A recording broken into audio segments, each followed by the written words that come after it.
ధ్యానం అంటే ఏంటంటే just becoming a witness, being with yourself, diving inside అనమాట. అలాగా ఇప్పుడు స్విమ్మింగ్ పూల్లో డైవ్ చేస్తారు కదా, అలాగా you are diving into your being, అంతే.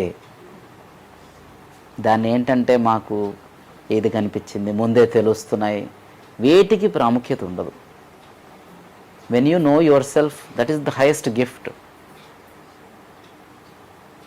సో చాలామంది ఇదొక అంటే they are trying to achieve in meditation అనమాట. They are trying to achieve something. Meditation is not about achieving, meditation is about realising your nature, అంతే.